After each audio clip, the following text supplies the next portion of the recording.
You don't have a motivation problem. You have an addiction. And until you see it that way, you'll keep believing your excuses are valid because your brain is very good at making them sound reasonable. I'm just tired. I'll start when things calm down. I just need more time to think. And here's the uncomfortable part. Most of your excuses aren't lies, but they're not truth either. There's something much more dangerous. They're protective stories.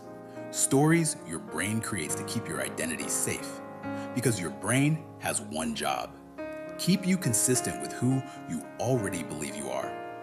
Not better, not stronger, just consistent. So when you try to act, to step outside that identity, your brain resists, but not in an obvious way. It doesn't say, don't grow. It says, wait, prepare, think a bit more. And that's why this is dangerous, because it doesn't feel like avoidance. It feels like responsibility. You think you're being careful, but you're actually being controlled, because action creates something your brain wants to avoid: visibility. If you act, people can see you fail. If you post, people can judge you. If you try, you might discover you're not as good as you hoped, and that threatens your identity. So your brain does something clever. It creates a better story. I'll start tomorrow. I just need more preparation. I'm waiting for the right time. Sounds logical, sounds smart, but it's not. It's avoidance, wearing a logical disguise. And here's where it gets deeper. Because every time you avoid action, you feel relief. Small, temporary, but real. And that relief, it rewards your brain. So now your brain learns something dangerous. Excuses reduce discomfort. And once the brain learns that, it repeats it again and again and again until it becomes automatic. But that's not the worst part. The real damage isn't your progress, it's your identity. Every time you explain why you didn't act, your brain records evidence. Evidence that says, I don't execute, I hesitate, I avoid discomfort. And identity is not built from what you want. It's built from what you repeatedly do. So the more you justify in action, the more you become someone who needs excuses. Not occasionally, consistently. Now look at high performers. They feel the same things you do.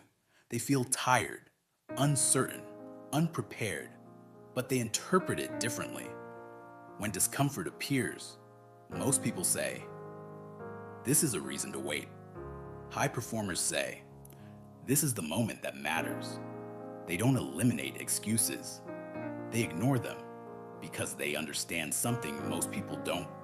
Excuses don't disappear. They multiply. So how do you break it? Not with motivation, because motivation comes and goes. You break it by interrupting the pattern. 1, catch it in real time. The moment you hear, I'll do it later.